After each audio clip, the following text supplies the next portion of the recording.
Hey YouTube, it's the Home Server Show. It's going to be episode number 298. We're going to have all kinds of storage news. Finally on the Home Server Show, we're having some storage news. Drobo's got some new news. We've got some new gear from, let's see, we're talking about smart things, TrendNet we've got new gear from. We're talking about Amazon Echoes and Dots and all kinds of cool stuff. Hang out. We're going to set up and we're going to get right into that podcast. But don't forget, this is an audio podcast. So we're doing this live on Google so we can have the video, but it is an audio podcast. So we're going to go about an hour long. This is not a 3-minute video, but we're going to cover those subjects in depth. We're going to cover them with this guy here, Mr. Jim Collison, and this guy here, Mr. Mike Fauché. So we're going to have some fun, and I am going to hit the big record button, and we're going to make an audio podcast.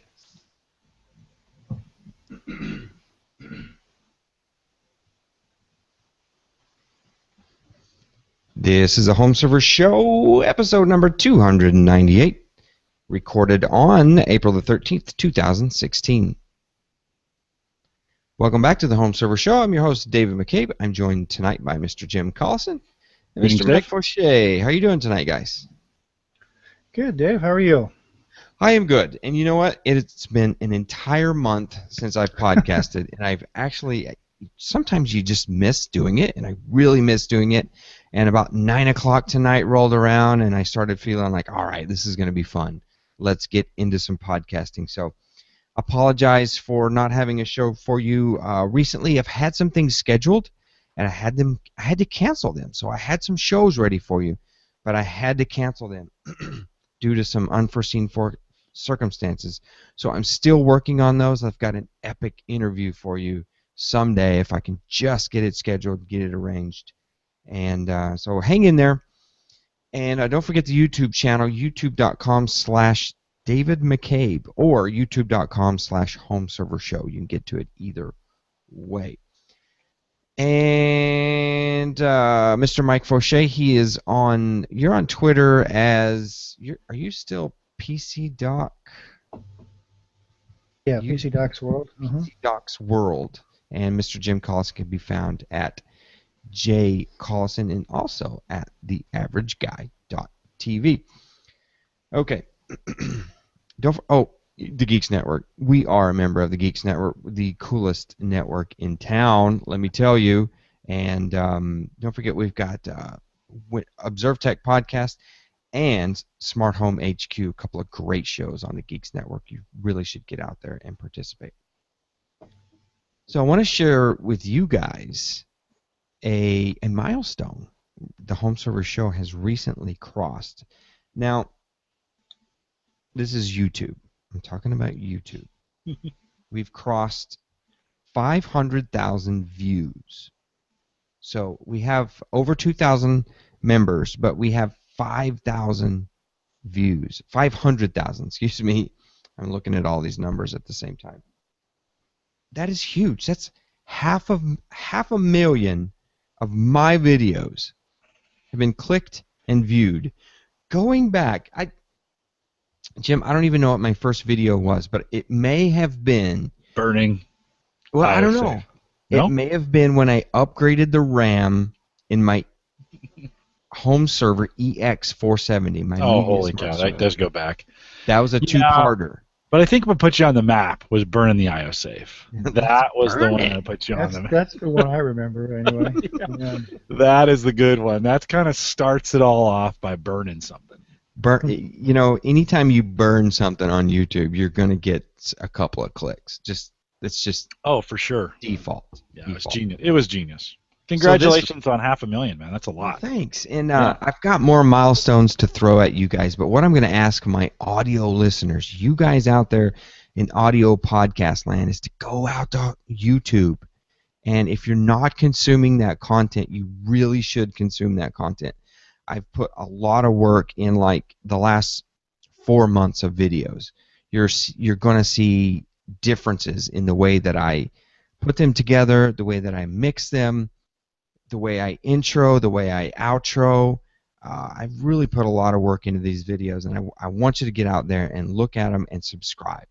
So that's my next milestone, is I want a big gob load of subscribers. And then once things simmer down for me, which was probably going to be never, but I can dream, I'm going to start trying to do more like vlogging, right? Video logging instead of blogging, and do more things for you, more of the things that I do day to day, the podcasting, the unboxings, and the interaction with the gear. So I'm really excited about kind of getting into that, and I haven't told anybody that, so you guys are the first to hear. So thank you very much if you're out there and you're subscribing and you're watching the videos. I appreciate that. We have another milestone. This has the number 6 in it, and I think it has to do with Jim. Number 6. Ooh, 6 years MVP, 6 more years. So you got, how many years as Windows Home Server were you? 2, 3, I think. 3. 3 years. So you're 3 and 3. 3 years and 3 years on the Windows side. Yeah. Okay. With a little. man. That's Thanks. good. Thank you. Yeah, I'm always surprised. It's like that when you come up to at work when you try your key card and the green light pops on and it lets you on another day. That's kind of what it feels like when you get that box. Well, they send you a little note that says, "Hey, congratulations," and then you confirm your mailing. Your day, and your day is April 1. April 1st. So it's a scary day to get that kind of notification. Anyways, yeah, most importantly, that MSN subscription, right? No, that's really the most. That's a very, very, very valuable subscription. It is so MSDN. I don't take that for granted at all. They give us a nice little. I think I've got it right up here. They give us a nice little spine, and you put your glass on there, and it does its thing. But it's great to be a part of the community, and it's awesome. We don't talk about it as much as we used to, but we still talk about it quite a bit. So it's good to be part of the community. Send me back with you, Dave, in November. We'll go back to campus and do what we can on campus. And this last year when we went, I walked more of that campus than I've ever walked in my whole life. I mean, I kind of feel like I know my way around the Microsoft I think we campus. can walk it more now, Jim. Yeah. I think we can walk it more. That's if we go. I mean, the MVP program is taking a turn, and they're kind of molding it. This happens, from what I hear, I've only, let's see, I don't even know how many times I've been in, 7, 8, I don't know. They, like every decade, they change it. They just turn it upside down and change it up and try something new. Probably good. Well, hopefully we'll get back, because I always enjoy it. I really enjoy the summit. So congratulations on your MVP award. Thank you. Mine is July 1st. And not to leave Fauché out, I'm just going to throw this out there. Again, never have told anybody. And I'm sure Mike got the email, but I can't remember when it was. It was back in the day when we were doing Windows Home Server. I mean, we still had a product. We still had a viable product. You could nominate people for MVP. Of course, I nominated Jim. Jim and I also nominated Johnny Zadler. You remember Die Hard? We got him MVP. And I also nominated Mr. Fauché. This is back when Mike was doing BYOB. And soon thereafter of your nomination, they killed the product. So there went Fauché's MVP right out the window. What can you do? Nothing like a paper cut to make you feel good, right between your fingers. Just slice. Hey, it was the thought, right? It was the thought that counts. That's the thought that counts. We tried. We did try. All right, so tonight we're going to be talking about, we got some news. Jim has got some $ news for you, so cha-ching, we're going to be talking about that. We got some home automation gear for you, and we've got some cameras and some storage, and we're just going to kind of get into it. So let's go. Let's start with a home automation corner. It's one of my favorite topics. It's not home storage, but it's just right there. We're a meandering stream of a podcast. Home storage is just not where it used to be. So I have to dip my toe over there into the home gadget geek corner and have Jim help me out to make this place kind of a cool place to be. But D-Link has announced their wall switches. So that D-Link has got these little round. I brought them. They're over at my new house, but they're just plug-in switches and they're Wi-Fi, and you can put a schedule on them, or you can turn your lamp on or your coffee pot. You know, those kind of things. You can mate it with the D-Link motion sensor, which is also a plug-in module. So if someone walks in the room, you can click, turn on the light. Well, they just announced D-Link. So awesome that it's finally time. They are Echo compatible. So you can now click those little modules on with your Amazon Echo. So that's really, really cool stuff. They just announced that today, guys. I know I've got a couple of these. I don't know if you guys have ever messed around with the D-Link stuff. No, not those. I I'm mean- going to though. I think we have a dot coming for the. So I got a note from Amazon this week. My dot will arrive early, which is always nice. They are really good at under They do. promising and over delivering. Yes. It was supposed to be at the end of the month, and then you get this nice note. Hey, 2 weeks earlier, right? So the dot comes. It's intended to be here in the studio, so that's what I've bought it for. We'll actually plug it into a channel, so you'll be able to hear the results. We can talk to the dot during the shows and stuff like that. But that being said, I've got both these. I got both lights here on dumb remotes. In other words, these, right? Wow. That you click, right, and it works great. You know, you can turn it on, turn it off. Mm-hmm. But that would be perfect. And so that kind of pushed me over the edge on those. I've been holding off just because I don't really need it, so to speak. But with Echo compatibility, now it's, you know, the really dumb thing is the switches right here. Like I can literally reach over and just turn Nice, it on. Jim. But it's Nice. just too cool to leave them on and say, Alexa, turn on the studio lights. And Oh, okay. she'll just turn them on. I got yelled at by some of my listeners for saying that name. Oops. Sorry. Don't listen to the Sorry. podcast. Buy your long, slender Amazon tubular assistant. What are we going to call? We need a keyword.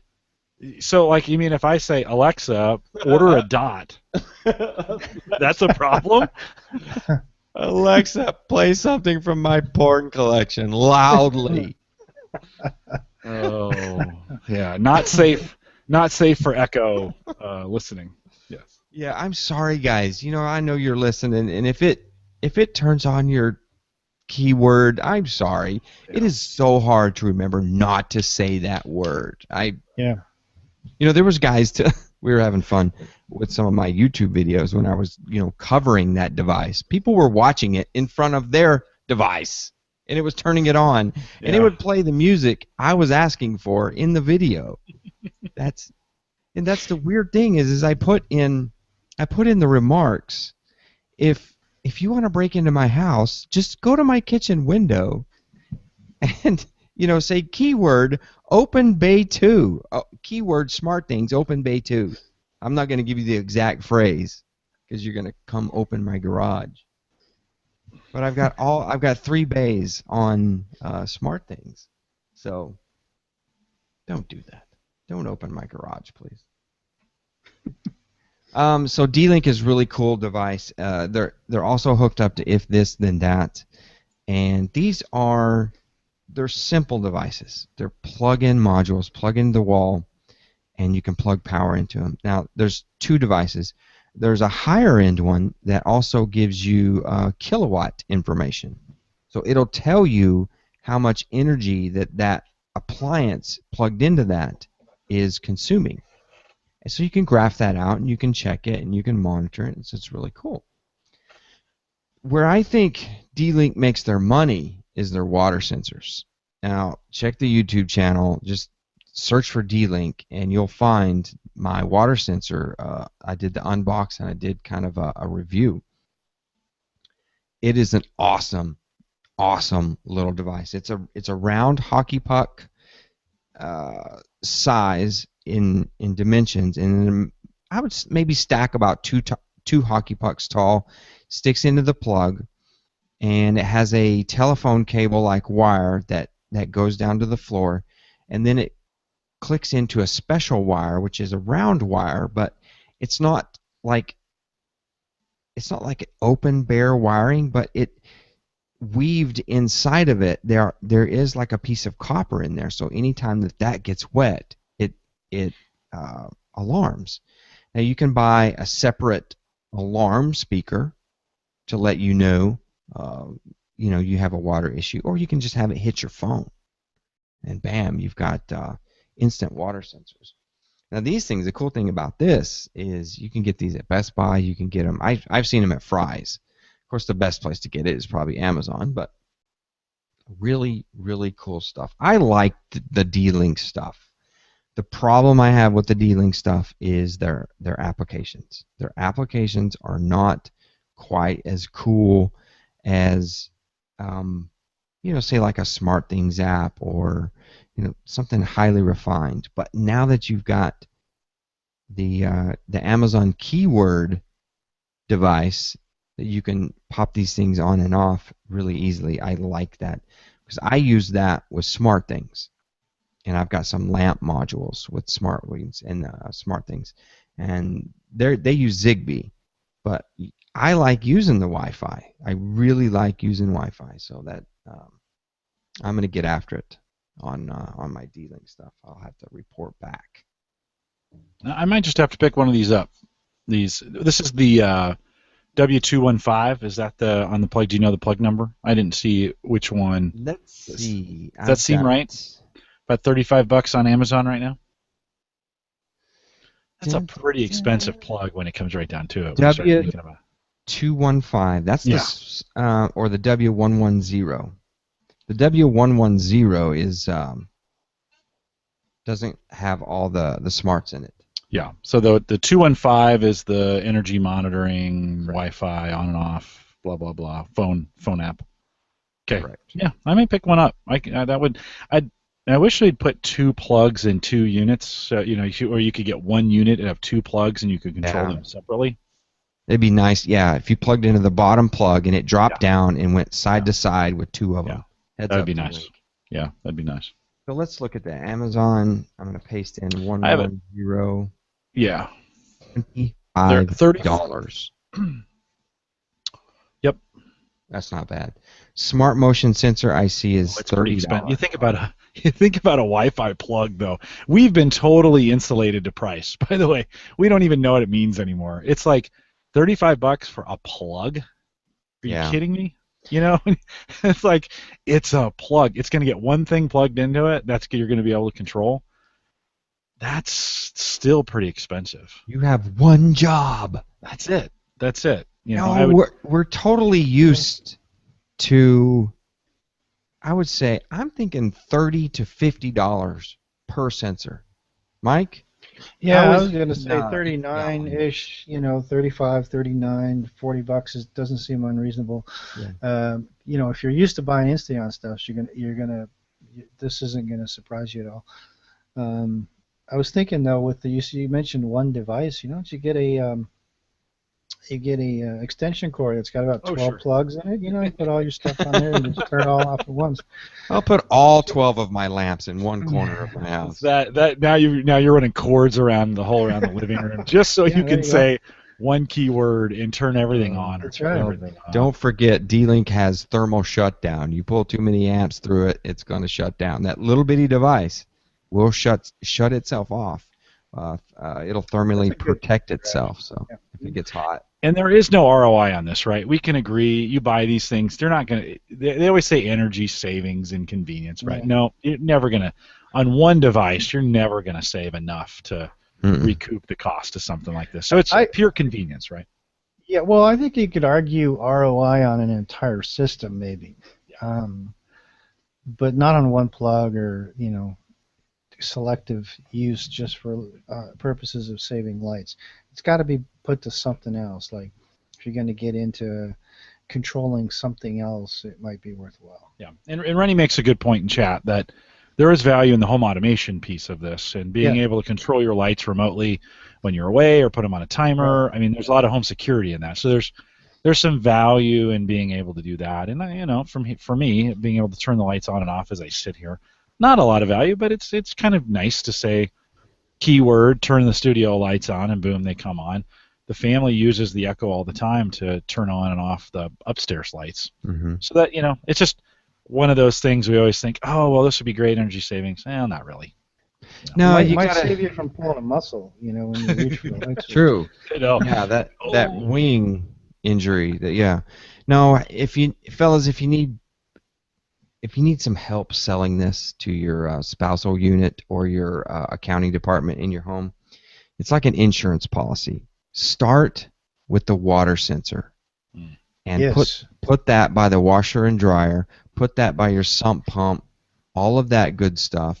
And I mean, $50 per water sensor is a steal compared to the many thousands of dollars you're going to pay in A, flood insurance, or B, repairing your basement, repairing your laundry if you do have an incident. So, and you can even, if you wanted to get crazy with this stuff, if you got into the smart things thing, there is a Z-Wave water valve. So every home has an inlet, water coming from the city or from your well. You can, shut that off, hire someone to come in there, splice that bad boy in there, and with the tap of your phone, you can turn off the main water to your house. It's funny you should bring that up, because I actually just put one of those in about 2 weeks ago. I've had it for quite a while, but I was waiting because I needed to replace the water main anyway, so I was kind of waiting to do it all at once. But after the flood I had last year, I put one of those in. And I'll tell you, it's very slick. I inadvertently tested it last night. That's why I'm spilled a little water on the. I thought I smelled something. You didn't have a shower. Yeah. Yeah. No, and it's fast, because we were actually just cleaning the floor and forgot there was a sensor back there, and just got a little drip of water back there behind the toilet. Next thing you know, we have no water. So it works. That's good. Good test. Good test, yeah. Yeah, and this is a device that you're not just going to be able to plug in. This is something that's going to go in line in the copper pipe of the inlet of your home, so you will have to pay. These things, I'm estimating $250 to $300 per device. The one I bought was $225, right? And that's a Smart Home Select brand. Really heavy-duty construction, really high-quality valve, though. Yeah. So, yeah, I'll be looking for that, and it's gonna cost you $100, maybe $125 for a plumber for an hour to come out there and do that. But peace of mind, it's gonna be awesome. Dave, I did buy, I mentioned this in pre-show, same idea. It's the WIT Energy, something like that. WIT is what they call it. Same idea, same exact idea, though. One plug, it's got the I came at it from a kilowatt standpoint. I wanted to measure, we'll talk about the Drobo a little bit later, but I wanted to measure the power coming off the Drobo, and my kilowatt meter just fried on me. It's done. I couldn't. So I asked the guys last week on Home Gadget Geeks, hey, what would be a good Bluetooth kilowatt meter? And this is kind of the one we came up with, $30, so a little cheaper than the D-Link piece. Same idea, though. It has its own app. You can turn on, off, set schedule, and then measure. I bought it for the measurement. I kind of want to measure the output of WIT, W-I-T, and then energy. WIT Energy. W-I-T-E-N-E-R-G-Y. Got it. $30. $30. Okay, let me put this in the show notes. So in blue, green, and white. I got the blue one. I don't know why. I just did. I like the blue. Yeah. So same idea though. Just coming at it differently. I came at it from a kilowatt standpoint. D-Link's coming at it from a control standpoint. Both do exactly. You're picking it up with an app, and you're getting all the information because. Yeah, you're right. With a kilowatt, you got to just stand there and look at it. You can't measure it over time, right? Right. It's got to be there. You got to push those buttons and it's got to be in a spot. And I kind of wanted to move everything into in an area where it's all kind of condensed now. And I just wanted to throw this behind the device and measure it. And so at first I thought, oh, wow, that was dumb. I should have just bought the D-Link one. And then I'm like, hey, it's the exact same thing as the D-Link one for the most part. So. Same thing. I just came at it from a watt measurement standpoint as opposed to a. So with the app, yep, you're communicating with Bluetooth. So you can click it on and off.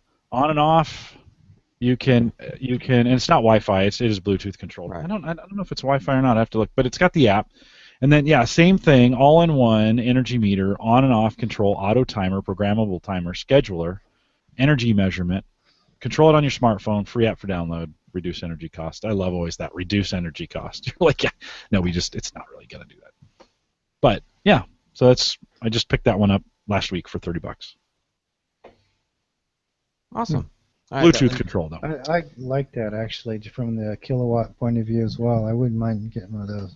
Yeah, just makes it easy. You think about your server rack, and you don't, Yeah. you don't want to bring that kilowatt. It was never convenient. I mean, those buttons were okay, but I always got two extension cords, so I could see the kilowatt meter, you know. Right. And so I was thinking, Bob, now we ought to have something really cool where we could just put it down, measure it, let it go, and then check it with your smartphone. So. Yeah, I like it. I'm gonna get one. Interesting. So you mentioned the Amazon keyword.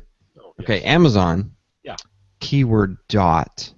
So you mentioned that little thing. So I got mine in. I shot a couple of YouTubes. This was 2 weeks ago.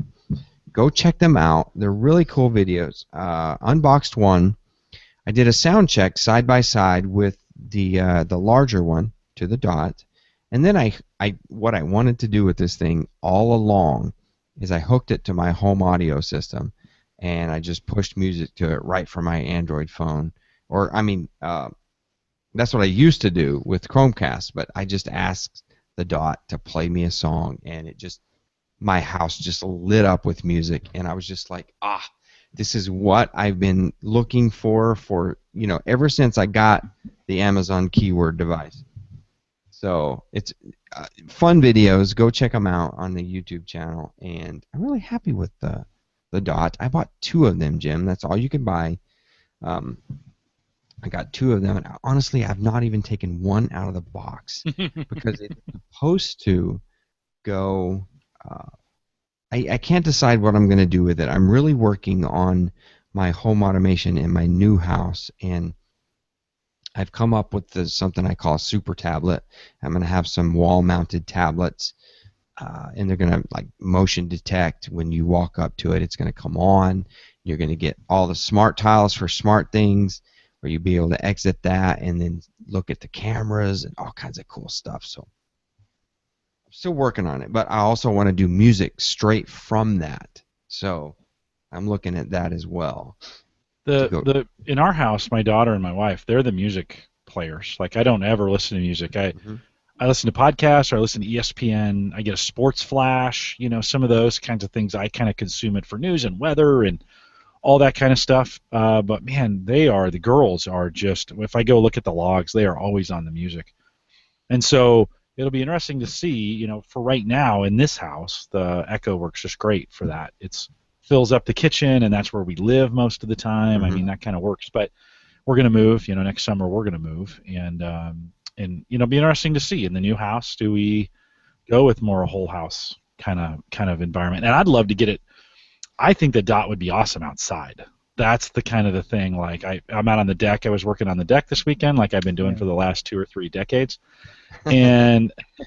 And it'd be nice just to be able to give voice commands when you're down working on something and have it. What about that portable one? Yeah, Would I have you be that a good too. household for that? Yeah, you got that, Mike? Mm-hmm. Yeah. Is it in? Yeah, I've got both the dot and the tap in. I've been using them since about 6 seconds after I got them in. So I can't wait. I can't hang on to anything like that. I've got to plug it in right away. Yeah. The tap is okay. There's one annoying thing that I hope they fix through some firmware, is that because it's a portable device, you have to actually touch the microphone button. So it doesn't have that always on convenience that we love about the dot and the Echo. This thing you have to actually touch the button. Not a huge deal, especially if you have it close to you or whatever. But I wish they had a toggle through the app where you could say, where you could toggle instant, always on and turn it on and off as needed, because obviously if you're on battery, you don't want to have it on all the time while you're carrying it around. But if it's plugged into a base station or something, it would be nice if it was always listening. Well, and why the heck isn't the Echo app enabled with voice? Like, why can't that? Why can't I hit there's a little microphone just like the remote, right? Hit that thing and say and because it'd be great if I had if it was all home, full home, and I could just say play whatever I want out out on the speakers that are outside, and I could do that from the yard, not have to come in the house and say it, and not have to carry one out with me. The phone should be enabled, so that's got to be coming. Does the Tap have a audio out like the Dot does? I got to look at that. There is a plug there, but I believe it's an audio in, not an audio out. Okay. I haven't actually played with that part because what I'm mainly using it for is at work, and I listen to audiobooks and stuff at lunch when I'm sitting at my desk. So, that's pretty much the use case for me. I did just for the fun of it, though. See if I could turn my lights on and off from 80 miles away, and that was completely useless.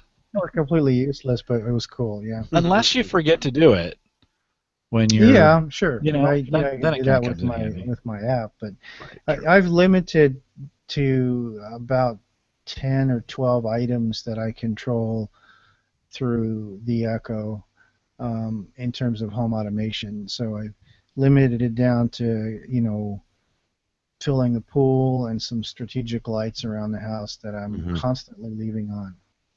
Or too lazy to turn off. Because if your children get a hold of those voice commands, it's over. That poor lamp is going to go on, off, on, off, on, off. So we have to limit it here a little bit. Okay, Echo Dot. Continuing on home automation, it's almost spring. Well, it is spring. I mean, I've mowed, for God's sakes. I've already mowed, and then it snowed. But it's almost irrigation time. I have an irrigation controller that's Z-Wave enabled, and I'm going to be hooking that up to my SmartThings. That's a really cool product. I've had that since winter. It's called Spruce, and it actually has sensors that you put in the ground. Those sensors talk to the main unit and tell it, hey, I'm cool, or hey, I'm dry. Give me some water. So I'm going to be checking those out, and I'll unbox that as soon as I get moved over to my new digs and we get the sprinkler system unwinterized. So you got to turn that thing back on and run some water through it. Now, have you actually tried one of these before? I've never. It's been in the box since I received it. This was a Kickstarter, basically. Because I'm really intrigued by this. I have the Toro version of this. Okay. And it obviously this one looks a lot nicer, and it looks like it might actually work because the Toro isn't worth a darn. It doesn't work at all. It has such an erratic trip point, and it's so inconsistent in measuring moisture that it becomes pretty much useless. I think out of the 3 or 4 months that I had it enabled trying to adjust it, I've probably spent, I probably calibrated it like 20 times, and I've never got it to trip when it was supposed to. So I'm hoping that this works because I would love to have something like this. I'm going to tell you. I will definitely let you know. I have a lot invested in this. I made the purchase God knows how long ago, and I've still yet to use it. What's this cost? What's that? What does it cost? Spruce, you can order it now. I forget what I paid with it by today. Let's look at it. 16-zone irrigation controller is $170. A soil sensor is $55. So you can get a bundle for $255. Get the unit and 2 sensors. Okay. And they also have a 4-sensor pack for $215. It's not cheap. I mean, this is not cheap. But you can order it without the sensors. You don't have to have the stuff in the ground. You just use it, it still has the smarts in it. If there's a rainstorm coming and it's time to water, it's going to say, whoa, there's rain coming. I'm not going to water. That's the kind of smarts I want. There's a couple that are kind of self-contained and tie into various weather services and stuff. The other thing is I'm not sure about other states, but I know California offers a rebate of up to $250 for an irrigation or intelligent irrigation controller. So you might check your local Department of Water and Power in your particular state or city and see if you can take advantage of that. That's a good idea. Totally good idea. I've met this guy, and I met him out at CES. He didn't have a booth or anything, but he was out there shopping his product. He had a failed Kickstarter. I was a member of it, and we got a refund. Nothing happened. And he finally got things worked out. He redid his Kickstarter. We had enough support, got it manufactured. It is shipped. It is shipping, and it has an official SmartThings app. So it's not a cobbled together thing for SmartThings. SmartThings is great if the sensor is supported, it's in there, it works. If it's not supported, there's a good chance that the community has cobbled some code together to make it work. Well, that's not the case with this thing. It has an official app that was submitted to SmartThings, and it loads into your SmartThings, and it's done. It's right there in front of you. So, oh, look at this. Spruce sensors are currently back ordered until May 2016. So this thing is shipping, and I think it's going to be good. I really do think it's going to be good. Yeah, I look forward to hearing about that. That's definitely of interest to me because of the the water issues we have here. So right, I can't wait to get that going. And I have one more thing I have to get going. And if you subscribe to the YouTube feed, you've probably seen this, but it's called Strips. And Strips is a Z-Wave sensor, door sensor. So you guys have seen a door sensor before. It's got one module that's huge and one module that's small. And if it comes apart, it tells you your door's open, right? Well, Strips is a little thin piece of plastic that you mount inside the door. And it comes with a little thin magnet that you mount on the other side, and it opens and closes. It's really a fantastic product. I did a YouTube on it, and I was just looking at it, Jim. It has 9,000 views on this YouTube. So I'll put that in the show notes so you can take a look at it. But I've got a brand new one from these guys. So they sent me a second one, and I need to get that mounted up and do another kind of review on it. So it's like a second run. They're shipping in Europe. I don't know if they're shipping here in the States yet. I need to find. I will find that out, and I will let you. It always cracks me up when something ships in Europe first, and you kind of go, huh? Yeah, these are European guys. So yeah. Well, and then sometimes Europe's a little bit ahead of us when we think about some of the automation, especially in like solar power and some of those really efficient things that we do. The United States, we haven't caught up to them. Europe, in a lot of cases, they're doing more of that. So, kind of depends on the device. If you're in Germany or any of those European countries, you look on the roof, and they got tons of solar panels up there, and we are super far behind here in the United States on a lot of that stuff. I think even Australia beats us in that area. So while we may get some of the gadgets first, some of the home stuff they've been leading on for a while. So they're made by Sensative, so it's sensative.com. I'll put that link in the show notes as well. I don't think they're shipping yet. It's a really neat product. I met those guys at CES as well. So I'm texting these guys, meet me at CES. So they were working in the Z-Wave pavilion. So Z-Wave has a huge booth, and everybody that has a Z-Wave device has their device in this booth, so you can see a whole bunch of stuff. So it's really kind of fun. Guys, CES has changed immensely. I know people still poo-poo CES, about how crazy it is and how you don't get anything done and you can't see the forest for the trees. Well, if you're a beat reporter, yeah, it stinks. But if you're a guy out there trying to get contacts and learn about a gear, it's still a fun show. I really still enjoy that show. All right, TrendNet. You guys seen these links? They got tons of new 4-megapixel cameras. I've used TrendNet gear before, but I don't think I've ever used a camera. I know, Mike, you probably have. No, actually, I haven't. I've used, like you, I've used a bunch of their stuff, but not cameras. Let's see. They have a couple of bullet cameras, a couple of enclosed cameras in domes, and it looks like one is a point pan tilt zoom. 4-megapixel PoE day-night network cameras. So pretty much, it's pretty much the whole thing. So it looks like they just have a brand new set of gear that they released. I was trying to look up my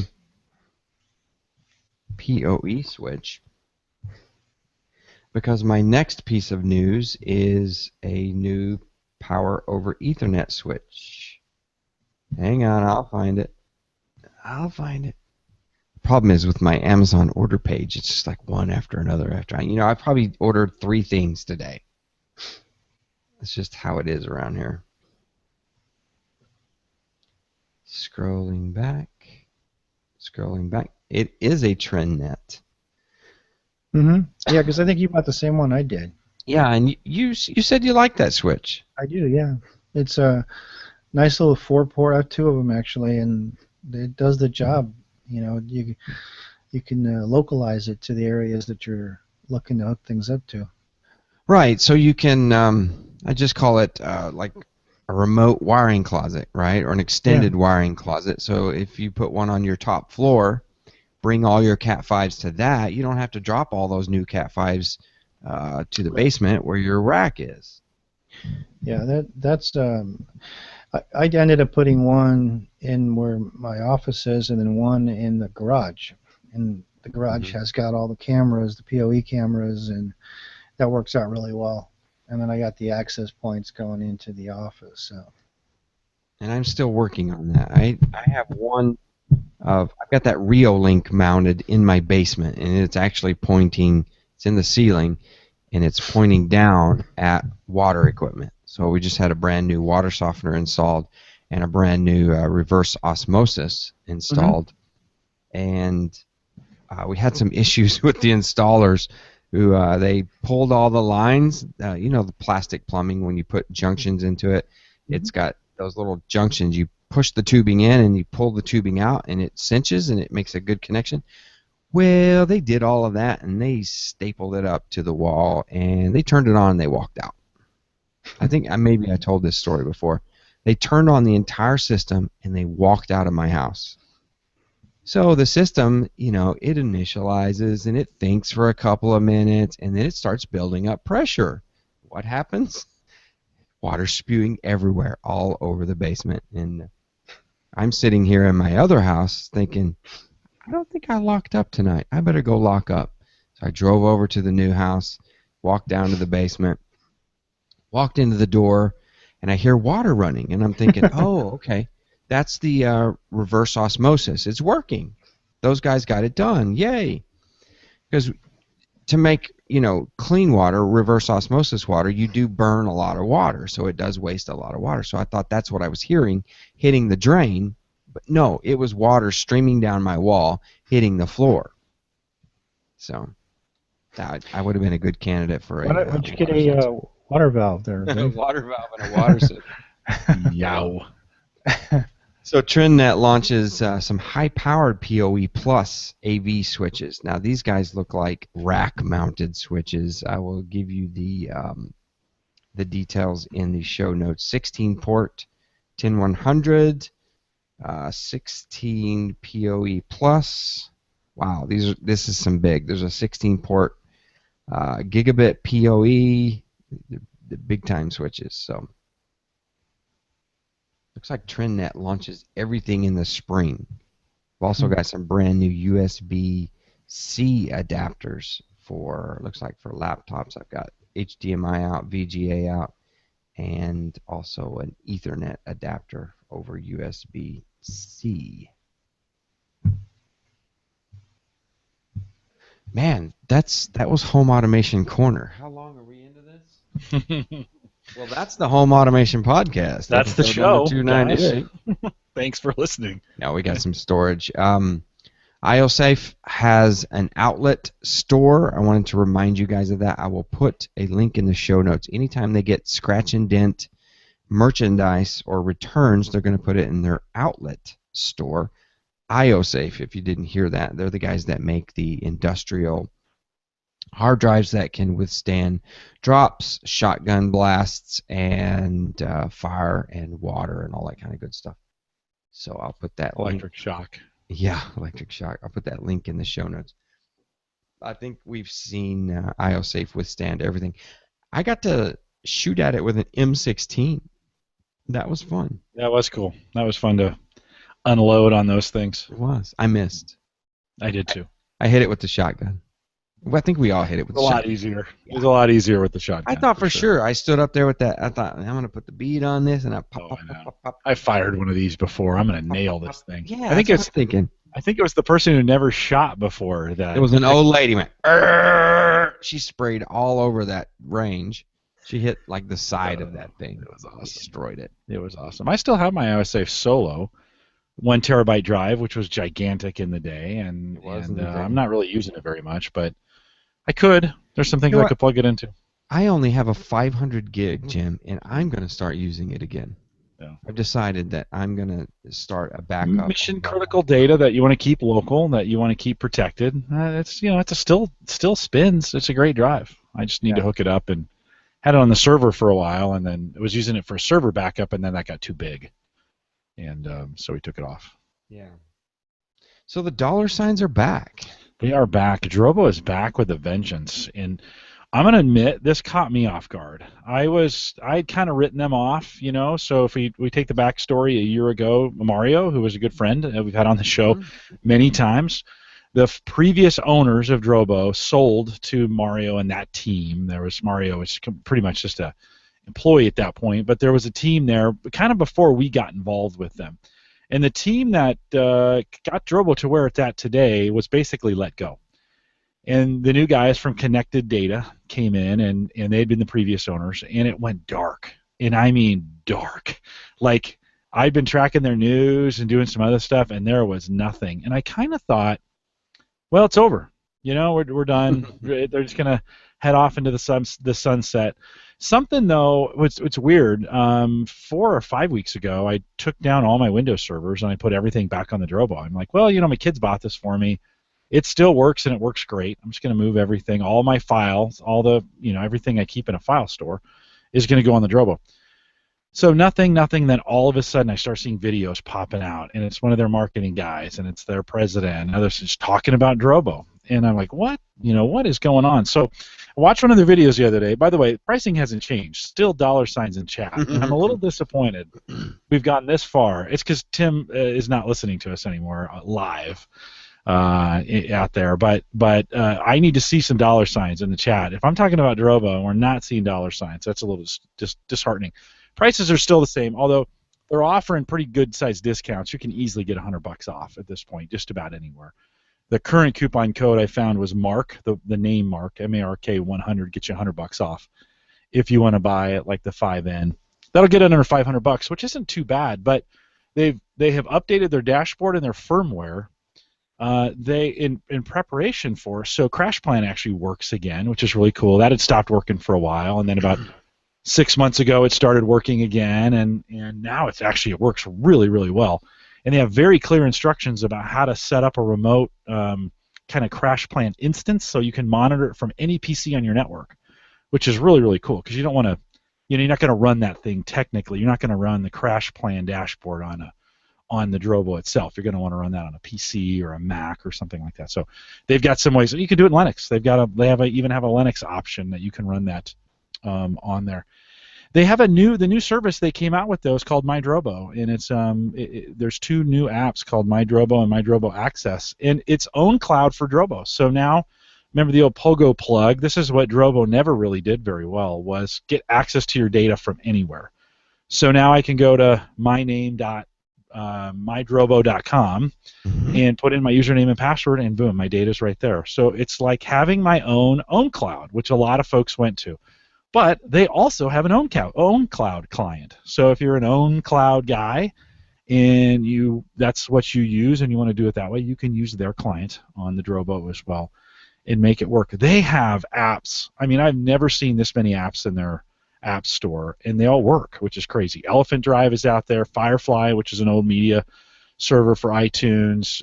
The old there's a let me look here. You can get MySQL on it, and so you can run some database stuff. There's Node.js. I mean, it's kind of crazy. Like all of a sudden, it just came out of nowhere, and now it's great. It even runs WordPress, so you can set up a WordPress app, use the Drobo as your backend for the data, and go through their Drobo access. So if you go right now to droboblog.mydrobo.com, you'll see Jim's, and it's really nothing, but Droboblog, one word, .mydrobo.com.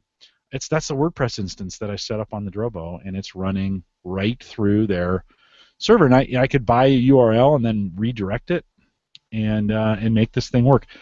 For right out of the gate, I mean, this is the first time they've even talked about this a week ago. It works great. Like everything worked. I was like, what's going on here? It just blew my mind. So if you're an old Drobo user, or you were thinking about a NAS, I think Drobo's back. I mean, this is, again, maybe the last 6 months people have been like, what would you do with a NAS? And I'd be like, well, Synology or QNAP. And I'd kind of written Drobo off. I'd throw Drobo back in the equation. In my own Drobo right now, I've got it's a 5-bay, and I've got two 1 terabytes, a 3 terabyte, or two 3 terabytes, and a 2 terabyte drive. I've got them striped so that 2 drives could fail, so I could lose 2 at a time before I would start losing data. That gives me about 3.6 terabytes total, and I'm using about 2.21 right now at the moment. So I have about 1.3 left for me, terabytes and that'll be plenty for now. I wouldn't use that, but the beauty is, hey, it starts getting low. I'm going to pull those 2 1 terabytes out. I'm going to put 4 terabyte drives in their place, and technically I could do it without ever shutting anything down, because it can survive a 2 drive failure. I did that back when I did we were writing for Byte magazine.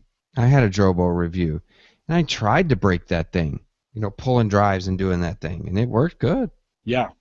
Yeah, Mark asked me why Drobo instead of Synology. It's just preference. Synology might have a few different apps. It's probably better. Synology's probably better right now at like the home monitoring and those kinds of things. Drobo's, they're just starting to catch up with it. But from the drop-dead simplicity of the drive, the way you manage drives on a Drobo, and you don't really need to know anything to get it up and running. The apps are all working really, really well, and the dashboard is incredibly responsive now. I think they're back. So it's one of those kinds of things. Again, you choose your own, but I wrote them off. I was done. I'm like, they're out. Here, 2 years ago, I was thinking about doing a Drobo podcast, and then 6 months ago, I'm like, they're done. I'm out. Yeah. I'm not gonna recommend them. I think they're back. So worth looking at again, and they've really pared down their offerings. If you go to drobostore.com, that's where everything is at, and they've really focused. I mean, I think they have 7 devices now that they're really focusing on, and they took all that connected data technology, right? They used to have this device that you could do this remote access to your cloud storage, and they've just built that they took all that software and built it into the software running on the Drobo, and they've done it seamlessly. Like, you don't know, it just works. Mm-hmm. That's good to see. Register it. Yeah, I'm excited. It's good to have them back. Yeah, that is definitely catch up. I mean, because QNAP and Synology have had their cloud-based products. Run your own cloud off of your NAS. They've had that for quite some time. And they have mobile apps for that, so you can use your mobile app and you can get into your NAS and you've got all your stuff. So Now, other Jim's asking if it's still direct attached. That's the old Drobos. The kids bought me the 5N, which is the network attached device. So you have to have a network attached device to make this work. This idea of your own cloud, so to speak, has to be the 5N, and they have one other one that's like $1,500. So let's say the 5N. I think that's $550 retail. You can get it as cheap as $450. Hey, that's for a 5-drive bay. That's right in there with Synology, right? If you price out those Synology 5-drive bays, and this has got SSD, so you got SSD cache available on this as well, which speeds up those smaller file transfers.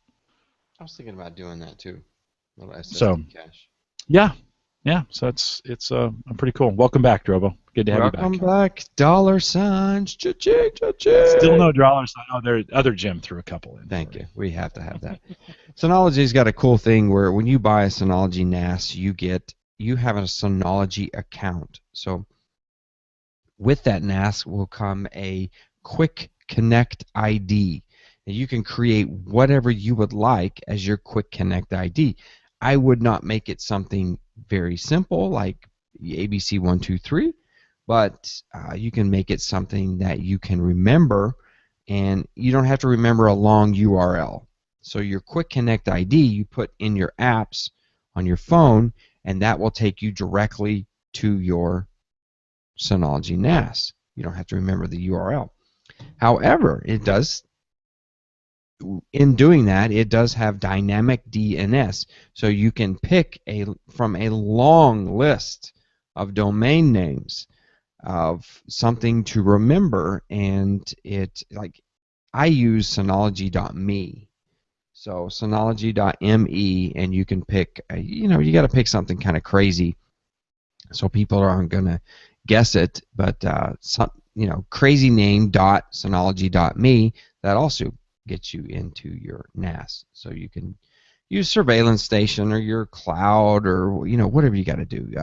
The downloads, whatever the kids are doing these days, where they download the torrents and the stuff. So you can do it from the phone. The Tor. Tor, and it lands on your NAS while you sleep or whatever. So you can manage all that in the NAS or on the website as well. It's pretty cool stuff.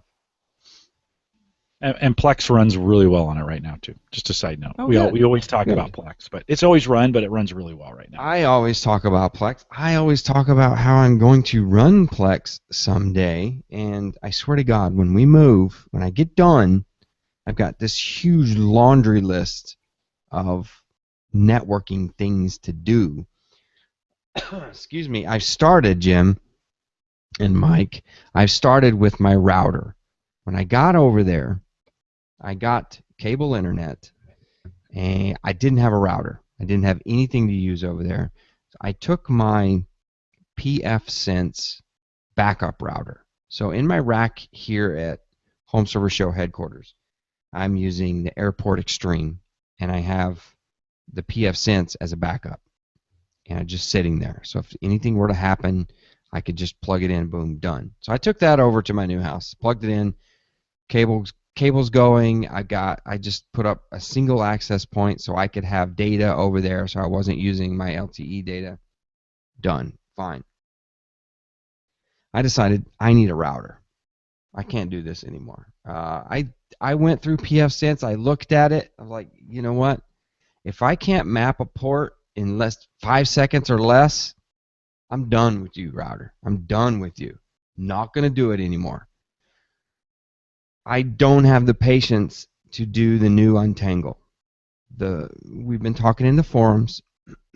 Untangle is now free for, I think they say, they don't give you a number, but I think it's a number. I think it's 75 devices or lower. So that's kind of a cool thing, but I don't have the patience to learn it. Don't.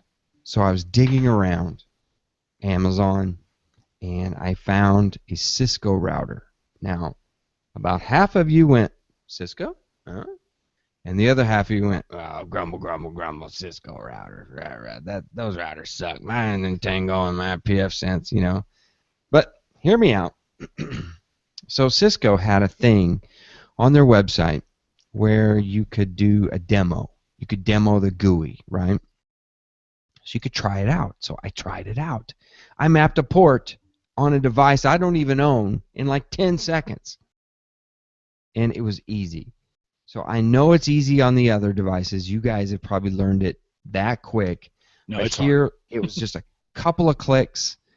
I got my ports. I assigned it a name, Synology or S station. Let's just say that S station. Assigned the ports to it and then mapped them in to my Synology. Done. Apply to the interface. Done. All in one simple little screen. Click, click, click. Didn't scroll 5 screens. It was in this 2-inch little box on this Cisco router. Now, I need to tell you the name of this router. It's a Cisco Cisco CV. I don't remember. I will look it up. I don't need to memorize these things. I can look them up, right? That's my excuse for being old. My orders. I'm going to have to scroll back about 10 weeks.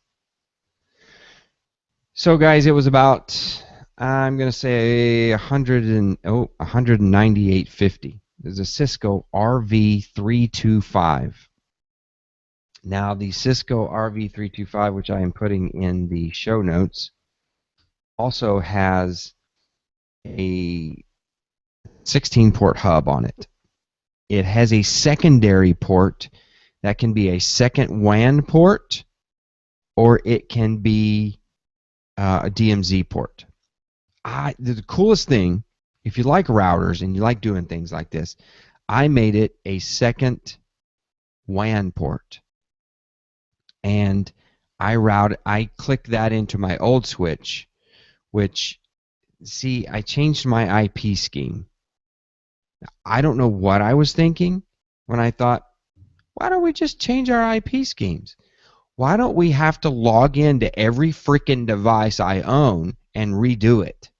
That seemed like a real smart decision. Not, but I went with it. So I was 192.168.0.x, right? My router was 0.1. That address flows from my fingers like my name. I can do that address. Now I changed to 192.168.1.1. That's my new router. So I had the old router up and running. I used that second WAN port as the 0.1 address. I made it 0.2 and plugged it into my old switch. Everything. Everything saw everything. It was an amazing little moment, right? To have 2 subnets at your fingertips from one device. It was really cool. Now, come to find out, on this Cisco router, you can map another subnet right to the device. Just bam, it just works. But I didn't want to get crazy. I went ahead and pulled pfSense out. I pulled my old switch out, and I'm now on the Cisco. And I'm using PoE switches here and there. But I'm not done. But I'm saying that this is a nice little router. It's a really nice little router. That's my networking corner for today. I've never seen this one. It looks pretty interesting, actually. What I want to do, Mike, is there's a RV320, which is a smaller one, has a little less bandwidth, and it doesn't have the switch.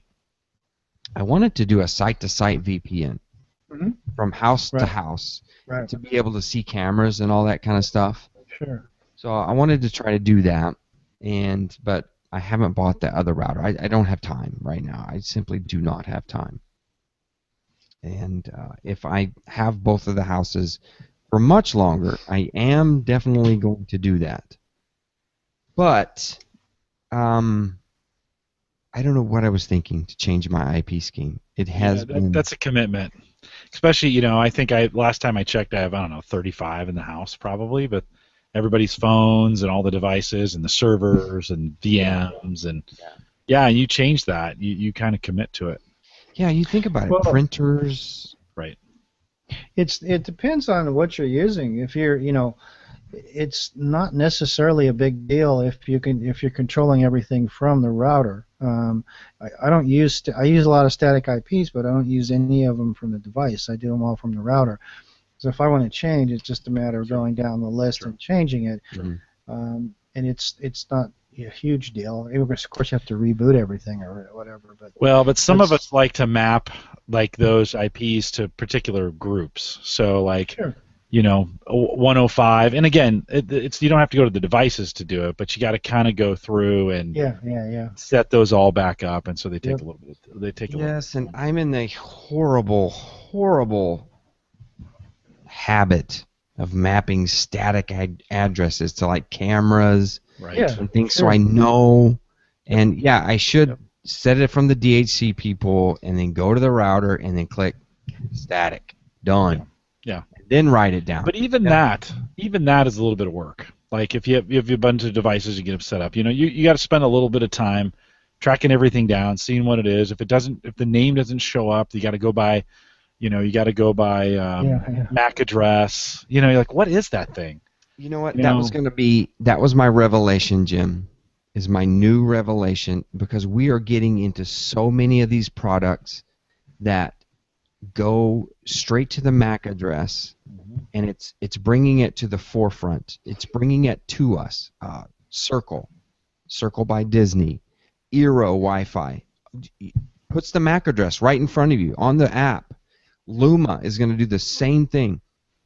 From now on, if I get a new device, I'm going to log its MAC address somewhere, somewhere in an Evernote or something.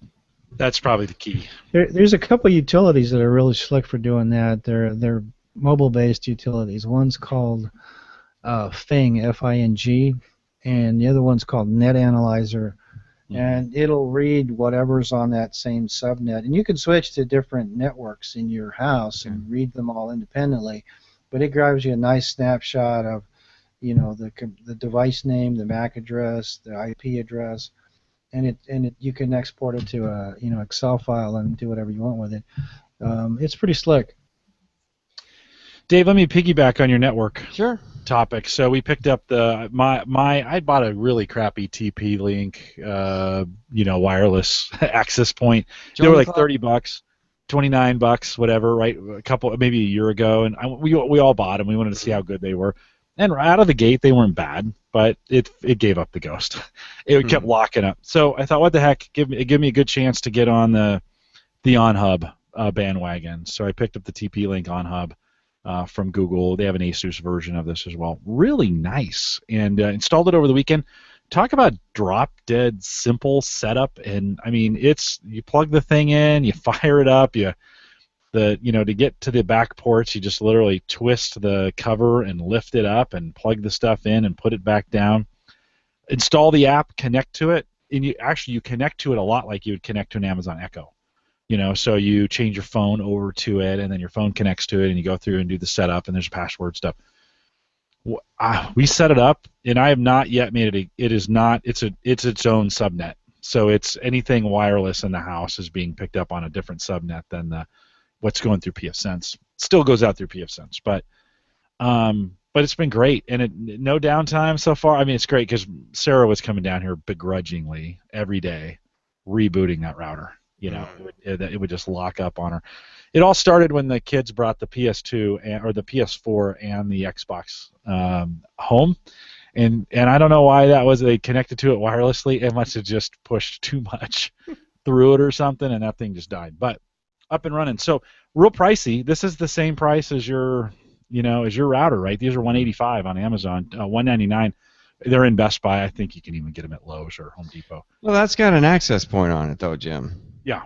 And it's meant to be drop dead simple router. Oh, it's great. And the app is really cool. When you get into the app and it discovers, and you just push on the hub, so it shows the internet, it shows the hub, and it shows devices. Click on the hub. Every day it does a check to see how fast it's going, and so you get this speed test every single day that you can go back and get some data on, and that's pretty cool. And then it sounds just like Eero. I mean, right on. eerily like. Well, they're all moving in that direction, right? Yeah. They've realized wireless is too hard, and for a lot of people, and the really in depth. You're talking about port forwarding. That's like impossible for most people. Like they don't know how to do it. Oh goodness, you can't even see my Eero app, but you see my 3 access points there at the bottom. Yep. The speed test. I didn't bring my phone down. Same idea. Drop dead simple and easy to get. Some good data on it. You can kind of see who's hogging it. A really cool feature: one-click priority. So if you want to give a device priority over the rest of the devices in the house, click it, say priority, you're done, and then it gets the priority. So they're getting some of that stuff right. They'll be updating it as they go along. You know, it'll be like the Echo from that standpoint. They'll keep sending updates. Yeah. Mike, were you going to say something? We interrupted you. No. Okay. No, I'm good. Okay. I'm just listening. I'm always intrigued by these various networking devices because it's there's getting so many out there, and they're getting better and better, and it's exciting to see what's out there now versus what we had 3, 4, 5 years ago. Well, 7 antennas in this on-hub, and configured in that cylinder, and it's good looking. That's the thing. You put it next to the Echo, and it kind of looks like they belong together. Yeah. Now I got the blue version instead of the black, and so there'd be you could tell the difference in the color. But it's just sitting right down here, and it's got 2 cables coming out of it. I think part of the ongoing dilemma that people, at least I do, I debated it many times, is how you want your configuration, whether you want to use separate access points or you want an all-in-one, or you want to do something like Dave's done and use a Eero as a mesh or access point or something like that. That's always a struggle to decide, especially if you're not real familiar with how to set up a wireless network. Right. I'm getting, as I play with this stuff more, I'm getting to be sort of a fan of separating that whole wireless from the rest of the network. I think there's a lot of long-term merit to doing that. If you can do whether it's in one device or whether it's in multiple devices, the idea of separating the wireless channel and be able to control it differently, I think is a kind of a cool way to go. Yeah, and I agree. The last 3 homes that I have lived in have had the server rack and all the wiring going straight to the basement and right near every heating duct that comes into this house. So it's the server rack area is just enveloped in metal, right? And there's no reason for me to pay $200 for an Eero access point to be down there as a router. I got my Cisco router. It's there. I like it. I like having that separate technology.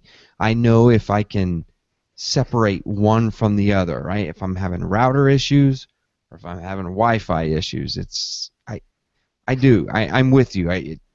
It's compartmentalizes in my brain a whole bunch better. And I was showing you guys this app. I'm still using the Circle product.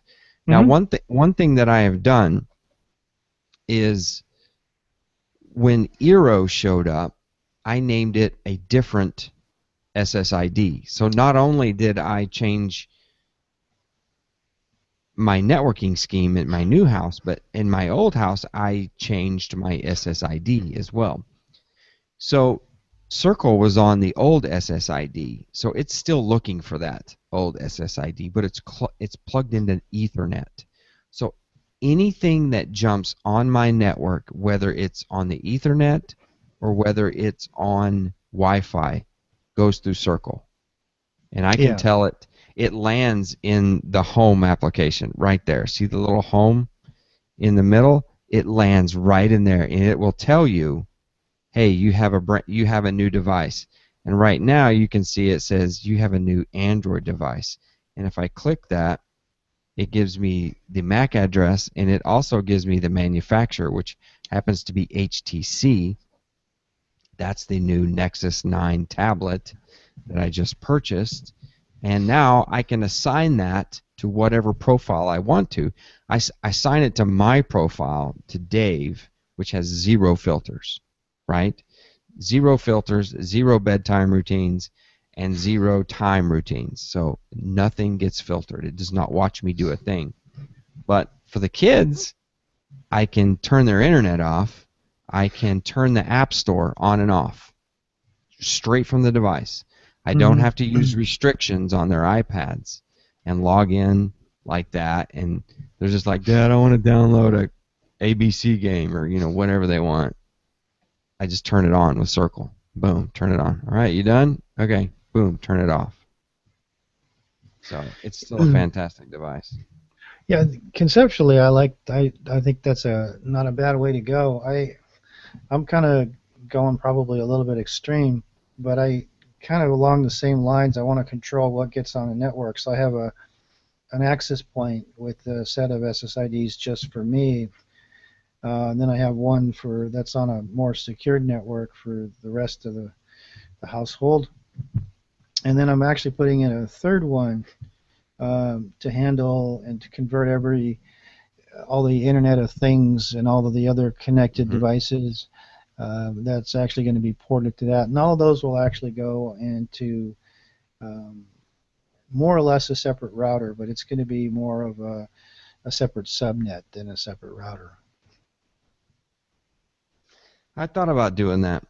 I thought about doing a separate SSID for all of that Wi-Fi stuff. Yeah. What I do is right now I have a single SSID and I have a guest SSID. Now the guest SSID, I don't filter, but their devices still show up in Circle. So when they show up in Circle, I just drag them over to whatever guest they are. If they're an adult guest or they're a child guest, because kids that come over, they bring their devices, right? They bring their iPads. I'm going to filter that iPad. It's not going to be able to get grungy stuff off of YouTube and my kids be around it. So I reserve that right. But if you're an adult that comes into my house, I'm not going to filter your device. I drag you over to the adult guest. And there are a couple of devices, like neighborhood kids that live next door. I'll see their iPads ping my SSID every once in a while because my kids have given them the SSID to get them on. Well, you don't have to. I don't do that anymore because I do have a guest SSID, but I go ahead and capture their MAC address and I put them in whatever profile I've created. I've created like a no profile where I just turn it off. I put their MAC address into a profile that's completely shut off. So if they accidentally jump onto my wireless, they won't get anywhere. There's an alternative way to doing similar to that, and that's I use a schedule on my guest network, so that it turns on like Friday afternoon and turns off, Monday morning. So it limits the amount of that activity that can take place.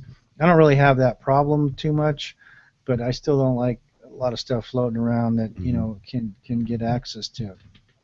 So you can, if you do a combination of both, you're probably not going to let anybody through.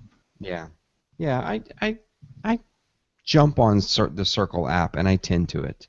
Yeah, first of all, I find it very interesting. It's so cool. Like when you first jump on the network, it sends you a notification. Boom, a new device has entered your network. It's like, wow, it's powerful. I still love the concept of the Circle. I still think that's it solves a problem that everyone has, whether they know it or not. Because everybody's got, well, I shouldn't say everybody, but most people have some filtering that they should be doing, kids or otherwise, neighbors, whatever. Yeah, absolutely. And it remains to be seen how well Luma handles that. That'll be built into their devices. So we'll see how that works as well. So I'm real anxious to see how that works. Well, I think we've covered it. We are officially at 1 hour 18. Mike, are you remote or did you make it home tonight? No, I'm always remote at this time. So Okay. Well, let's get you back on the road. Let's call this, what is this, 298? It is. All right. Everybody listening out there, thanks for tuning in. Don't forget that we're a member of the Geeks Network, thegeeksnetwork.com. Go out there and check out those podcasts. Click and subscribe to all of those. And don't forget about that YouTube channel, youtube.com/David McCabe or /Home Server Show. That'll get you to the same thing. Get out there and subscribe. So I'm going to boost those subscriber numbers, and then we're going to start making some really cool videos for you. And go ahead and look at the back catalog. There's tons out there to watch. I don't even know how many I've got. There's just tons of videos, tons of entertainment just waiting for you. For Mr. Jim Collison and Mr. Mike Fauché, I'm your host, David McCabe. We'll see you next week. Good night, guys. Good night.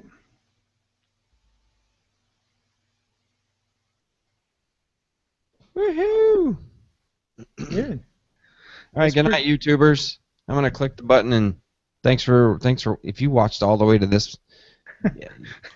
You have a sickness. Yes, but we love you. We love you. We do. Good night, YouTubers.